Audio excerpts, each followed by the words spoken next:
Welcome, and thank you for joining for another whiskey review. Today, we're going to do the Highland Park 26-year-old cask strength from Cadenhead. Comes in a staggering 55.2% ABV. Dustin, this is part of that 3-release series of the 28, 26, and 25 from Cadenhead that I was always so impressed with, my friend. Yes, sir.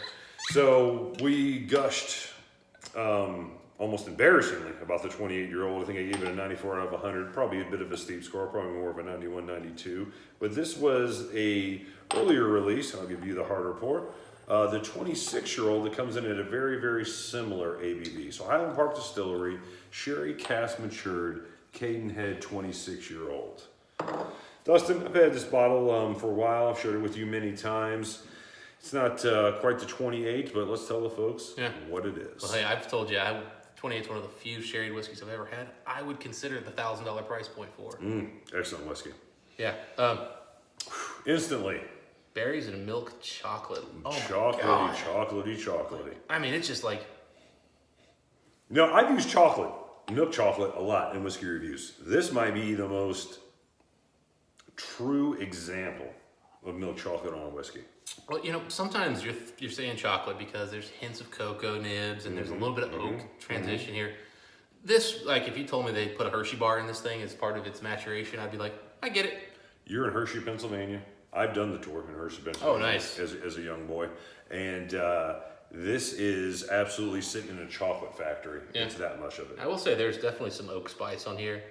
You're getting that Dunnage Warehouse, Cadenhead feel that you get in the 28, but it's in a smaller amount. Now, do you know, are these Highland Park barrels, or were these barrels that Cadenhead put it in? From what I've been able to read, these are Cadenhead's barrels filled with Highland Park distillate, then brought back to the peninsula of Campbelltown for aging. Yeah. And their Dunnage Warehouse. In that, famous Cadenhead, Springbank, Dunnage warehouses. It's pretty much one of my favorite Highland Parks, just like with the 28, you know what I mean?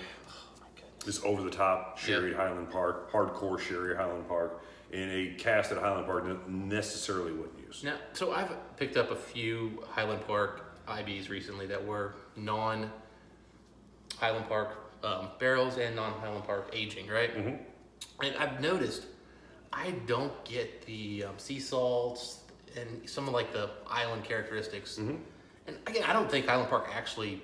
I could be wrong, but I don't think Highland Park actually ages their whiskey on Orkney. Could be wrong. I know Talisker sends theirs off, off the island. I don't know about Highland Park. Can't be sure. But I get a different profile on these IBs from some of the classic traditional bottlings.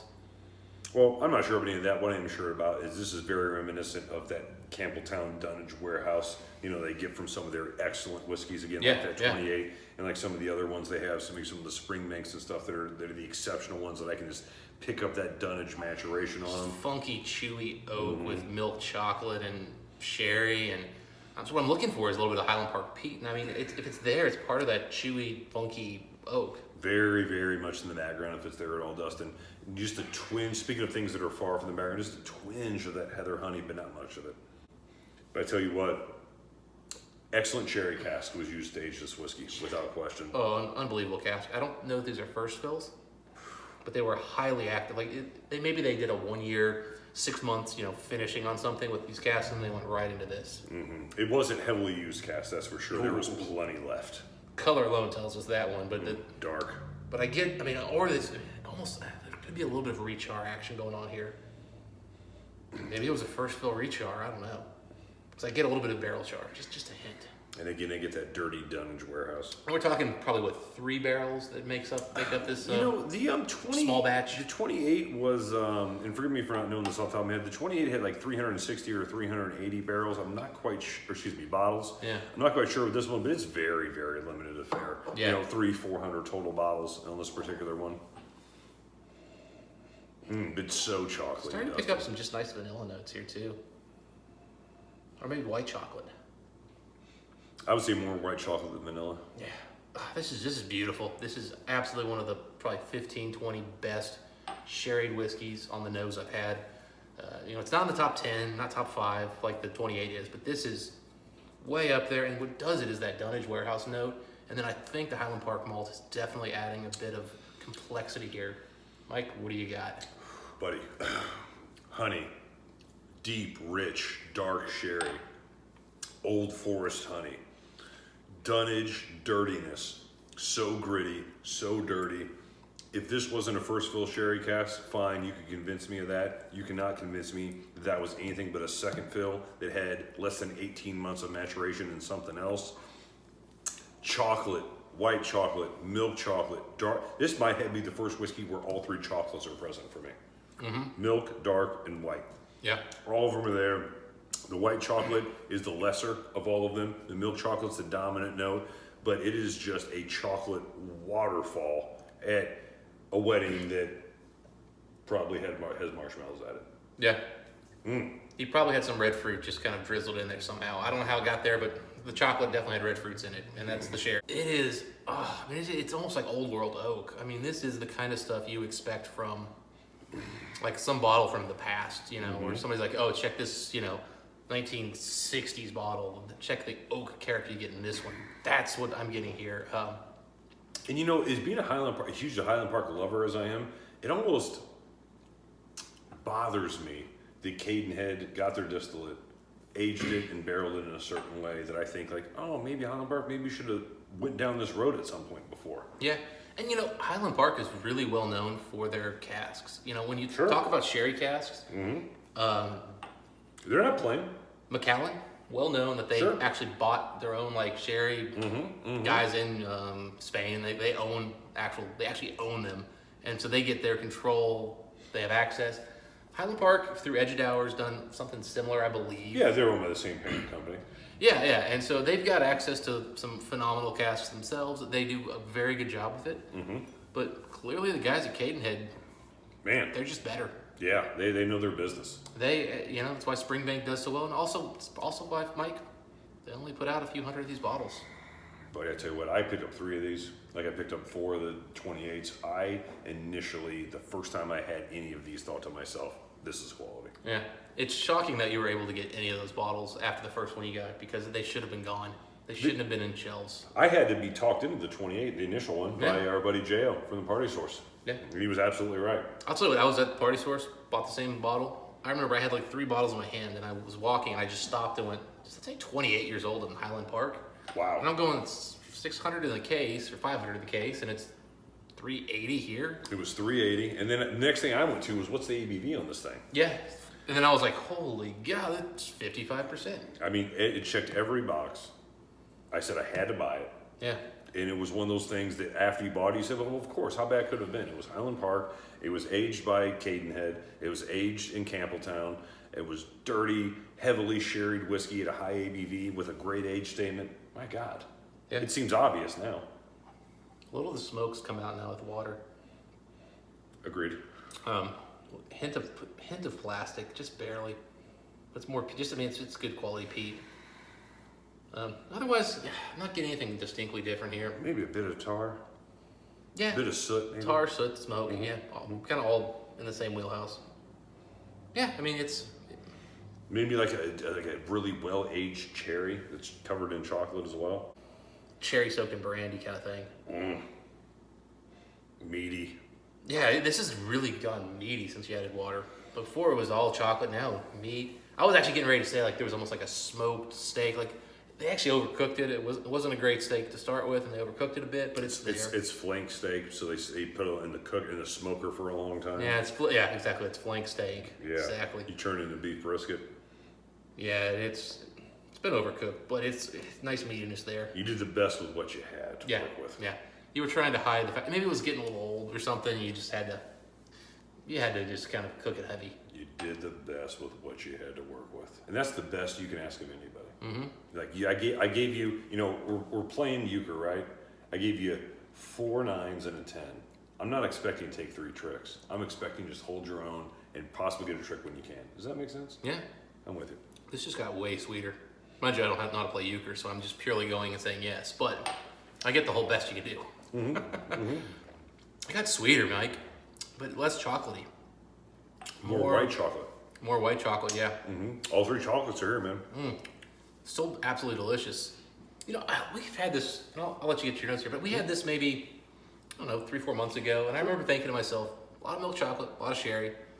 a little lacking in the depth and complexity, but today, I'm not thinking that at all. I think this has got incredible depth, incredible complexity. This is outstanding whiskey. Outstanding whiskey. And again, you know, when we're drinking with a group of friends, it's one thing, but when we sit down to actually do a review and really focus all of our intentions on a particular whiskey, you know, I feel we do a pretty good job of unraveling it. And again, this one is probably not what the 28-year-old is, but it's in the same ballpark, man.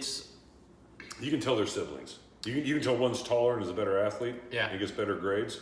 The 28. But this one, you know, I mean, it's not quite as tall. You know, it's a B student. Yeah. You know, it could start, but he's not going next level. You know, as far as his skills. Yeah, it's the A student, but he's not getting into Harvard. No. The other guy's getting into Harvard. Yeah, exactly. This person's going to Wisconsin or, you know, Ohio State, something like that. Yeah. Scholarship, sure, yeah. Yeah. You might get a run on the JUCO squad, something like that. Yeah. If you can shoot. Yeah. Any other tasting notes you got there, Mike, before we get to scores? No, so let me get in the score here. So, you know, I probably overrated the 28. I gave it a 94, which I'm super impressed with. That's probably more like a 92. But this one here is a strong 90 out of 100. This thing is, there was nothing off-putting on this. Beautiful sherry, Highland Park Distilled, cask strength whiskey, 26 years old, 90, 91 out of 100. Let's call it a 90.5. So I actually think the 28 is a 93, pushing 94. This one, I'm dead on with your score, 90.5. Yeah, I mean, this is a staple of what a really great whiskey should be. It changes, there's nuances to it, it's bold, it's assertive, it's aggressive. Yeah. You know, it tells you what it is right off the bat. Like, man, I am chocolate, you know, and I'm a beautiful chocolate, high ABV experience, and then it kind of settles into some of the finer notes. Oh, maybe I'm a little bit of white chocolate. Maybe I got a little bit of bitter chocolate. You know how sometimes I talk transitions, right? I like to talk about transitions a lot. Sure. I think transitions You're an matter. Excel guy. You like pivot tables. I get it. No, I don't. Write the formulas, man. Pivots. Those are for kids. Anyway, you get into this one. Transitions aren't what make this a great whiskey. This whiskey and a lot of cask strength whiskeys, what make them great is the depth. It's as you are going through the flavors, you're continuing to pick up more within the flavor. Whereas with some of the 46ers, 48s, they don't have the depth because of the lack of alcohol. Sometimes high, not always, but they tend to focus more on transitions where the finish, the beginning, the end, there's sometimes 3-4 different layers of flavor. This maybe only has 2 layers, and also that's a common issue with sherry bombs. Sure. But the depth as you go in there, as you go and say, oh, I'm getting a little bit more meat, I'm getting a little more savory, I'm getting more... It did get meaty.